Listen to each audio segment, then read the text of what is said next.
Reserve the time. The gentleman from Georgia. I thank the gentleman and yield myself such time as I may consider. Gentleman's recognized. I thank the gentlewoman, my counterpart, the chairman of the committee, for her great introductory remarks, and certainly support many of the parts of this bill, and want to start out by complimenting her on the process that we have and the relationship that we have. We have an open and honest relationship. We can agree to disagree and do it in an agreeable fashion. We have a lot of fun on the committee. We've had a lot of hearings, many hearings when we are interrupted by votes, and then we get to go back over there, and sometimes it's just the chair and I who go back, and we have our way with the witness, which is always fun, because here in Washington we'd rather be the ones with the microphone than having somebody else have the microphone. We're always we just have a good time in this. I think the staff works well together, and I want to recognize the staff for all their efforts at this time. On the majority staff, Martha Foley and Leslie Barracks, Jason Weller, Matt Smith, and Cheriston Millis, Brian Ronholm, and Letty Medeiros. And thank everybody on that staff or that side for working with our folks. And our folks are Dave Gibbons, Merritt Myers, May Gilley, Bernie Tokars, and Jerry Rosenbaum, who all worked closely with us over the years. And we appreciate the work of the staff. I think that if you look at one of the things that this bill has also done in this atmosphere where earmarks are under a lot of scrutiny, in 2006 this bill had $865 million in earmarks. The bill we are looking at tonight has $219 million. That is a substantial reduction. In 2008 there were about 400 earmarks in the bill, and now we're down to about 322. And so we're making a lot of progress in reducing the number of earmarks, and that is a good thing. What this bill does not have, though, is spending reductions. And unfortunately, Mr. Speaker, or Mr. Chairman, we spend a lot of time talking about increase in spending, but we don't talk about efficiency and effectiveness. The purpose of Congress really shouldn't be just to spend more money on an authorized program, but we should make sure that the programs are effective, they're efficient. Are they doing the intended purpose? Is increasing WIC or increasing food stamps, is that a good thing? I would challenge that premise that it's not necessarily a good thing. It may be a necessary thing to do, but just because we've increased food stamps or WIC spending, I don't think we can polish off our halos and pat ourselves on the back. I think it underscores a situation in society that we need to be addressing. Some of it in this committee, some of it in the authorizing committee, but certainly all members of Congress. What do you do to help encourage people to be more independent so they do not have to depend on the U.S. Congress year after year? Spending in this bill is up about 14% overall. It's a $123.8 billion bill. The discretionary portion is up nearly 13%, from about $20 billion to nearly $23 billion.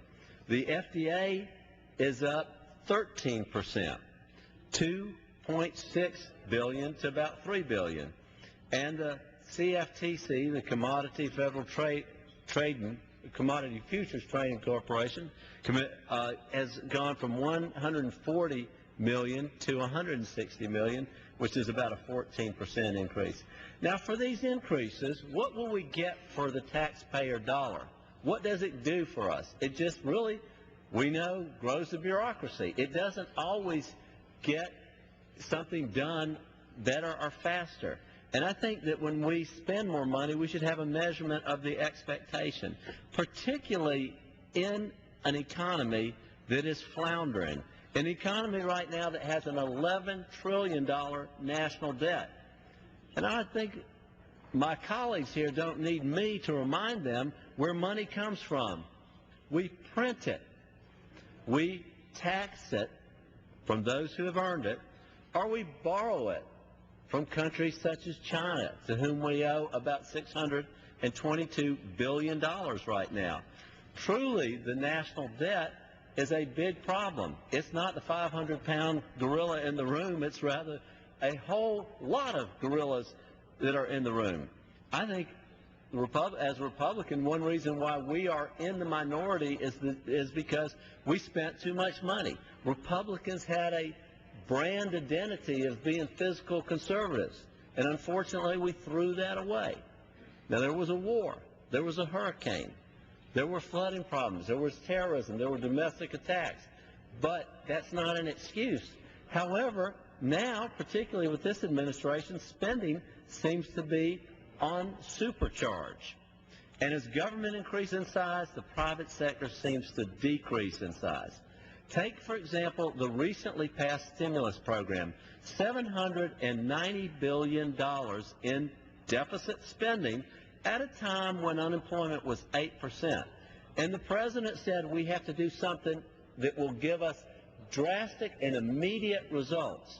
And now, instead of that unemployment rate being decreased, it's almost 10%, and 1.5 million new people are out of work since the passage of the stimulus program.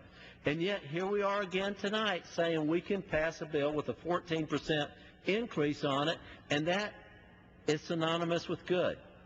Mr. Lewis, in the committee, actually offered a substitute amendment in what we call the 302B allocation that would have actually held spending to a 2% increase over last year's level. That was rejected on a party line vote.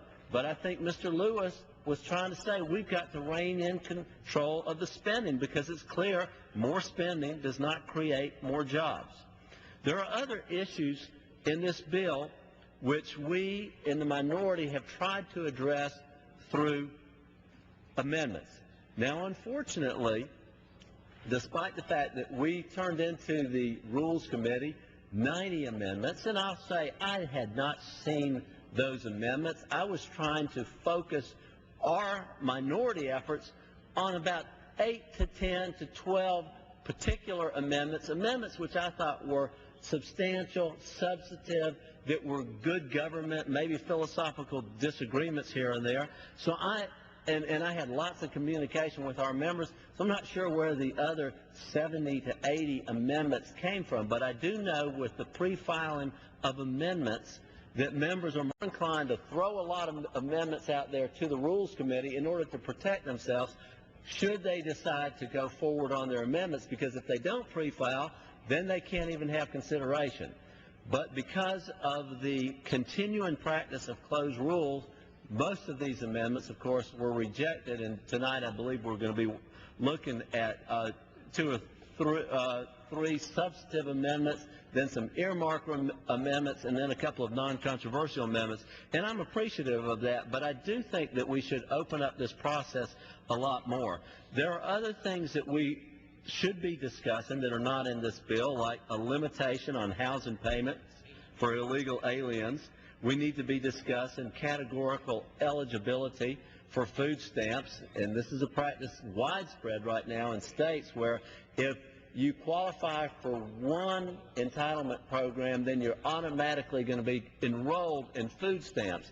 And what the unintended consequence of that is some people who have substantial net worth are going to be able to get food stamps because they're unemployed.